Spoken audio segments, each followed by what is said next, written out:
మీకు తెలుసు కదా ఎంత క్వాంటిటీ కావాలి కారము, దాన్ని బట్టి మీరు కారం వాడుకోవచ్చు. 1 స్పూన్ కారం వేస్తే హాఫ్ కన్నా కొంచెం ఎక్కువగా మీరు ఉప్పు వేసుకోవచ్చు. ఎందుకంటే ఉప్పు ఎప్పుడు కరెక్ట్గా ఉంటేనే పచ్చడి టేస్టీ. మరి జాగ్రత్తగా ఉండండి, ఎందుకంటే మనము ఈ బీరకాయని ఉప్పులో ఒక అరగంట పాటు నానబెట్టుకున్నాం కాబట్టి మరీ సాల్టీగా అయిపోతుంది. సో జాగ్రత్తగా వేసుకోండి.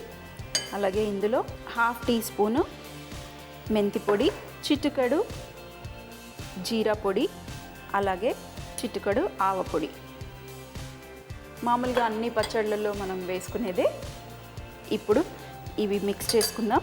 అలాగే ఇక్కడ నూనె కూడా వేడెక్కిపోయింది. ఇప్పుడు తాలింపు పెట్టుకోవటానికి ఆవాలు, అలాగే జీలకర్ర,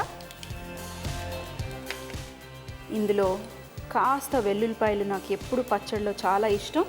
ఈ వెల్లుల్లిపాయలను కూడా ఇందులో వేసుకుందాం. అలాగే ఎండుమిరపకాయలు, కరివేపాకు వాష్ చేసేసి కొంచెం ఆరబెట్టుకొని వేసుకోండి.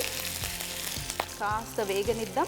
మనకి వెల్లుల్లిపాయలు కొంచెం వేగితే టేస్టీగా ఉంటాయి. ఇందులోనే కావాలంటే మీరు చిటికెడు పసుపు వేసుకోవచ్చు, లేదంటే డైరెక్ట్గా మీరు బీరకాయలో కూడా పసుపు వేసుకోవచ్చు. సో చూడండి కలర్ వచ్చేసాయి. Stove off. ఇప్పుడు కావాలంటే చల్లార్చుకోండి. చల్లార్చుకున్న తర్వాత బీరకాయలో కలుపుకోవచ్చు. సో నేనేం చేస్తానంటే ఇందులో చిటికెడు పసుపు వేసుకుంటున్నాను, కొంచెం ఎక్కువ కాదు. వేసుకొని మిక్స్.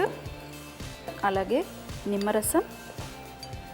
ఇలాంటి కూరగాయలకి ఎక్కువగా మనం నిమ్మరసం వాడతాము, లేదంటే మీరు వెనిగర్ కూడా వేసుకోవచ్చు. నిమ్మకాయ వేసుకున్నాక ఒకసారి మిక్స్ చేసేయండి.